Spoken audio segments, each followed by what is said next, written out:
You are bold, you are brilliant, and you are beautiful. There is no other woman like you. You are capable. Back fat? I see you popping over my bra today, but that's all right. I'm gonna choose to love you. And thick thighs, you are just so sexy you can't stop rubbing each other. That's all right. I'm gonna keep you. And cellulite, I have not forgotten about you. I'm gonna choose to love you even though you wanna take over my whole bottom half, but you're a part of me. I love you. It's true, honestly. I felt free once I realized I was never going to fit the narrow mold that society wanted me to fit in. I was never going to be perfect enough for an industry that defines perfection from the outside in. And that's okay. Rolls, curves, cellulite, all of it. I love every part of me. My name is Ashley Graham, and I'm a model and body activist. Over the last 15 years, I've come to the conclusion that there is no one perfect body. Because I, like you, possess a wonderfully unique and diverse physique. Now, the fashion industry may persist to label me as plus size, but I like to think of it as my size. In fact, did you know that the plus-size fashion industry actually starts at a US size 8, and it goes up to a US size 16?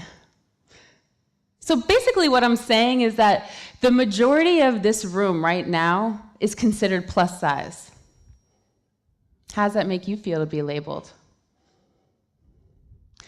I really feel like we need to start looking beyond the plus-size model paradigms to what it actually means to be a model in 2015. My journey, it begins in Lincoln, Nebraska. I was 12 years old and scouted in a mall. At 13, I signed with a major modeling agency and was traveling the world. I was shooting big campaigns, and before I even graduated high school, I had been to multiple different countries. At 17, I graduated and moved to New York. And while most kids are going through their self-discovery stage in college, my self-discovery stage was in the midst of catwalks, catalogs, and casting calls. I was working as a full-time plus-size model. Back in Nebraska, I was known as the fat model, the girl who was pretty for a big girl.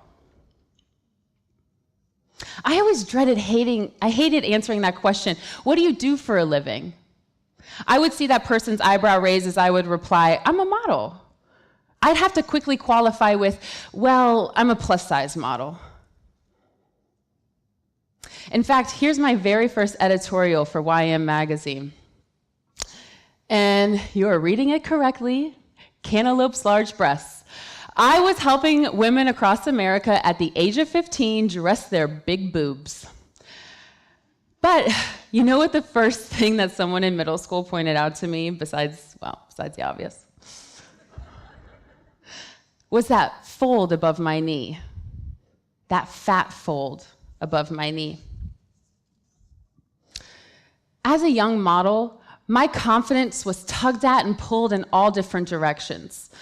I struggled to achieve true confidence. I would go home and look in front of the mirror and only hate what I saw. And to fill the void on the inside, I began to cave to all the vices being thrown my way. Between the parties, the men, the alcohol, I was looking for self-love, for affirmation from somebody, when in reality, I didn't love who I was, and I couldn't seem to get a handle on regulating my own weight. I began to face my insecurities head on. And instead, I was filling my life with temporary fixes. I, like so many young women, have struggled to love who I am.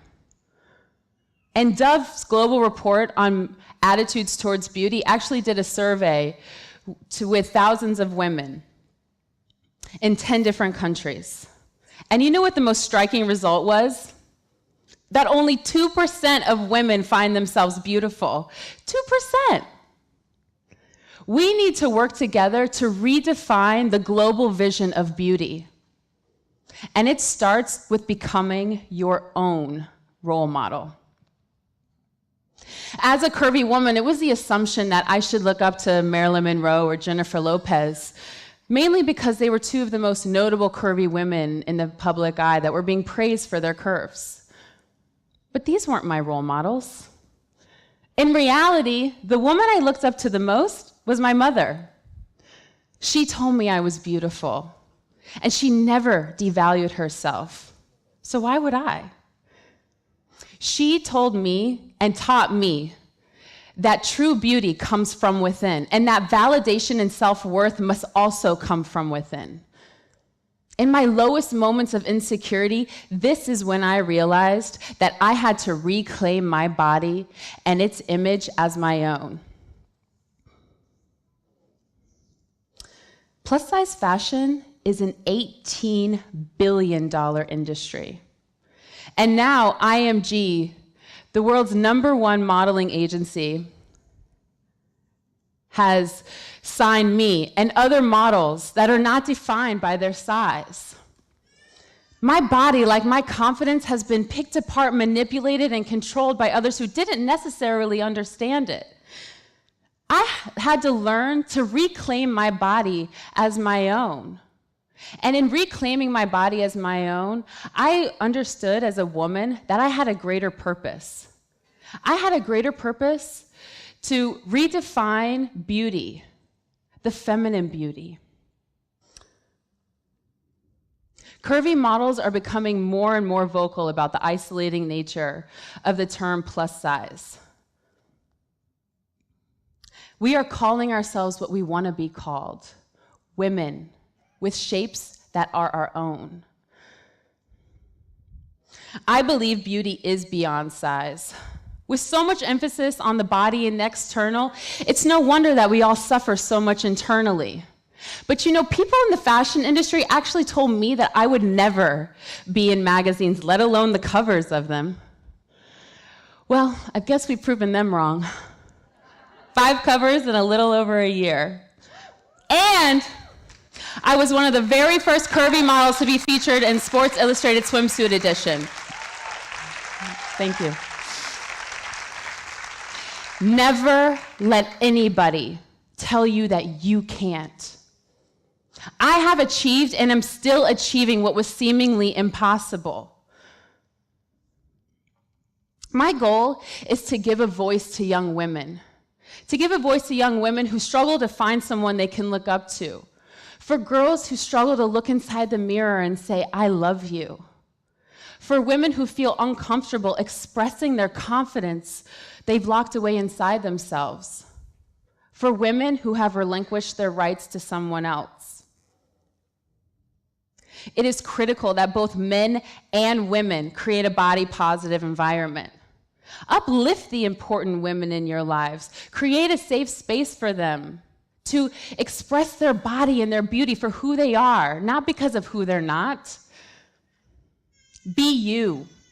Be real. Be authentic. Be your favorite kind of woman. Don't let anybody else take that job. And remember, this is the generation of body diversity. The current is changing. I now invite all of you to hashtag TEDxBerkleeValencia with your own self-affirming words. There may not be a full-length mirror in front of each of you today, but I want to challenge you to think about what you would want to say to yourself in the mirror with your own self-affirming words. Thank you.